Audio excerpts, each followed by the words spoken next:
भक्तों, ओम नमः शिवाय, श्री शिवाय नमस्तुभ्यं, जय श्री महाकाल। जी हाँ भक्तों, क्या आपकी ज़िंदगी में संतान प्राप्ति नहीं हो पा रही है? आप लोग बहुत ज़्यादा परेशान हैं कि आखिरकार आपकी ज़िंदगी में क्या हो गया कि आपके जीवन में संतान की कमी बरकरार है। आपने बहुत ज़्यादा डॉक्टरों को दिखा लिया, बहुत ज़्यादा पैसा खर्च कर लिया, हर वो चीज़ कर ली, मतलब बहुत ज़्यादा आपने दवाइयाँ भी करवा ली, हर एक चीज़ कर ली, लेकिन फिर भी आपके जीवन में संतान की जो कमी है ना, वो वैसी की वैसी बरकरार है। आपके जीवन में संतान की प्राप्ति नहीं हो पा रही है और आपके जीवन में मतलब बहुत टाइम भी हो गया विवाह के लिए। ऐसा भी नहीं कि बस कुछ ही महीने हुए हों, सालों साल हो गए हैं और अभी तक विवाह नहीं हो पा रहा, तो आपको टेंशन लेने की कोई भी आवश्यकता नहीं है। आज जो मैं आपको उपाय बताने वाला हूँ ना, अगर आपने केवल और केवल इसको ही कर लिया, तो अवश्य रूप से आपकी ज़िंदगी में जो भी संतान की कमी है, उस संतान की कमी अवश्य रूप से दूरी होगी ही होगी। क्या करना है, कैसे करना है, पूरा आपको बताने वाला हूँ, अच्छे तरीके से आपको समझाने वाला हूँ, तो बस उपाय ध्यान से सुन के अच्छे से करिएगा ज़रूर, ठीक? देखिए, आपको पता होगा कि पूज्य गुरुदेव की जो कथा होती है, उसमें लाखों की भीड़ आती है। कैसे भीड़ आती है? लाखों की भीड़ आती है। और जब गुरुदेव की कथा में लाखों की भीड़ आती है, तो वहाँ ज़्यादातर जो भक्त होते हैं, वो क्या करते हैं, पत्र के द्वारा अपनी मनोकामना गुरुदेव तक पहुँचाते हैं। तभी गुरुदेव की कथा चल रही थी, आज से 4 से 5 महीना पहले की बात है। गुरुदेव की कथा चल रही थी और गुरुदेव की कथा में लाखों की भीड़ आई। अब जब गुरुदेव की कथा में लाखों की भीड़ आई, तो वहाँ ज़्यादातर जो भक्त थे ना, उन्होंने क्या किया, पत्र के द्वारा, किसके द्वारा?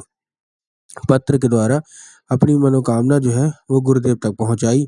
अब जब गुरुदेव के पास पत्र पहुँचा और गुरुदेव ने पत्र पढ़ा, तो वहाँ गुरुदेव ने देखा कि ज़्यादातर जो भक्त हैं, उनकी क्या है, केवल और केवल एक ही मनोकामना है। वो भी क्या मनोकामना है कि गुरुदेव, हमारे जीवन में संतान की कमी बरकरार है, हमारे जीवन में संतान नहीं हो पा रही है।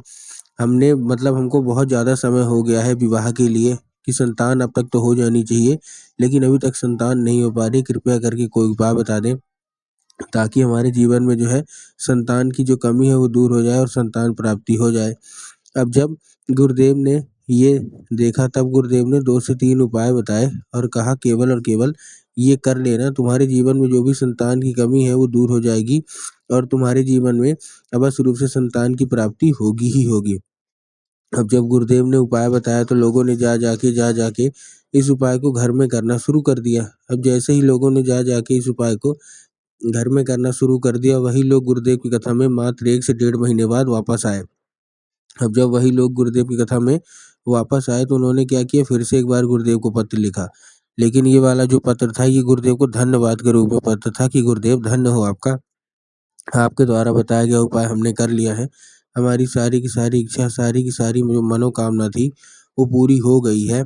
हमने अभी डॉक्टर से बात की, उन्होंने बताया कि आप माँ बन सकती हैं। आपका कोटि-कोटि धन्यवाद गुरुदेव। आपके द्वारा बताया गया उपाय के बाद ही ये हमको ऐसा सौभाग्य मिला है और ये केवल और केवल आपकी ही कृपा है। आपका कोटि-कोटि धन्यवाद। तो देखिए, जो लोग भी मेरी आवाज़ अभी सुन रहे हैं ना, अगर आपको ही जानना है कि आखिर ऐसा कौन-सा उपाय है, जिसको करने मात्र से मनोकामना, इच्छा सारी की सारी पूरी हो जाती है, तो चलिए हम बताते हैं आपको आज की इस वीडियो के माध्यम से कि आपको करना क्या है। तो बस उपाय ध्यान से सुन के अच्छे से करिएगा ज़रूर। लेकिन उसके पहले चैनल पे अगर पहली बार आए हैं और आवाज़ मेरी पहली बार सुन रहे हैं, तो वीडियो कर दें लाइक और चैनल को भी कर लें सब्सक्राइब, ताकि पूजनीय पंडित प्रदीप जी मिश्रा के रोज़ नए-नए उपाय जो कि मैं उनकी कथा से सुनता हूँ, श्रवण करता हूँ, सबसे पहले मैं आपको प्राप्त करा सकूँ, ठीक?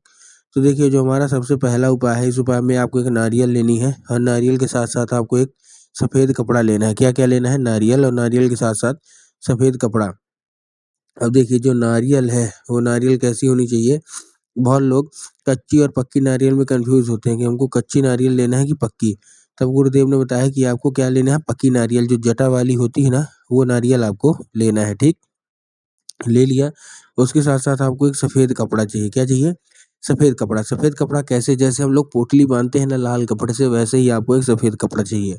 तो सफ़ेद कपड़ा ले लिया और आपने नारियल ले लिया। अब आपको नारियल में क्या करना है, थोड़ा-सा लाल चंदन आपको लगा देना है, ठीक ना? क्या करना है? थोड़ा-सा लाल चंदन आप लगा दीजिए, ठीक? लगा दिया। अब लगाने के बाद करना क्या है, जैसे आपने लाल चंदन लगाया, लाल चंदन लगाने के बाद आपको उसको लेके पहुँच जाना है, जितनी भी महिलाएँ हैं, पहुँच जाना है कहाँ? सीधा-सीधा शिव मंदिर।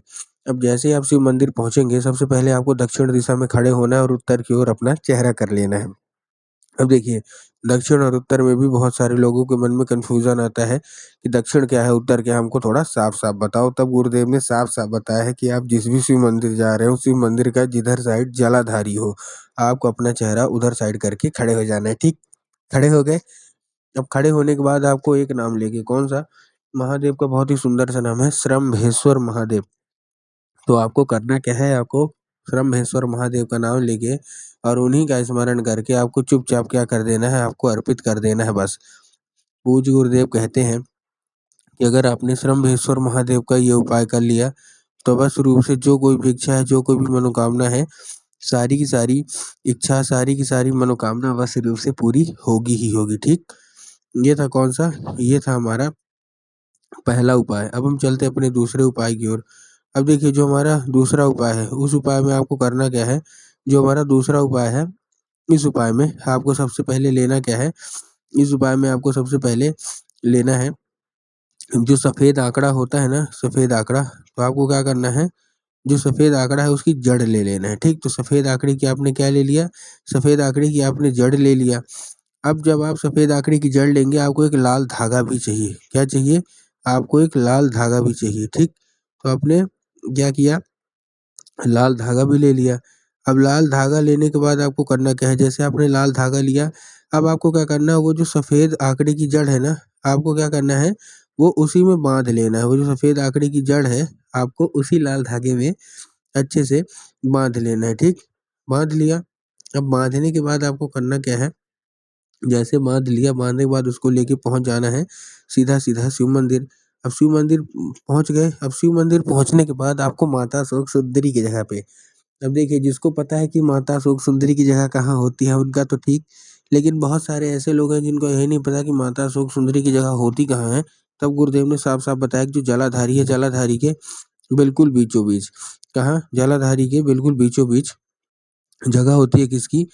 माता शोक सुंदरी की। तो वहाँ पास अर्पित करके माता से उसको औषधि के रूप में माँगना है कि माता कृपया करके हमको इसको औषधि के रूप में प्रदान करिए। अब क्या होगा?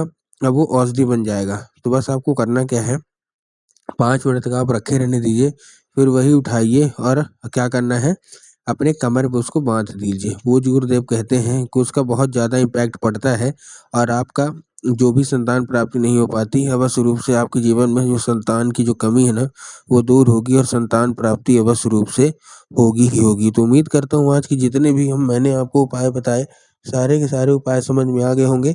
उपाय अच्छे लगे होंगे तो कमेंट बॉक्स में हर हर महादेव अवश्य रूप से लिख दें।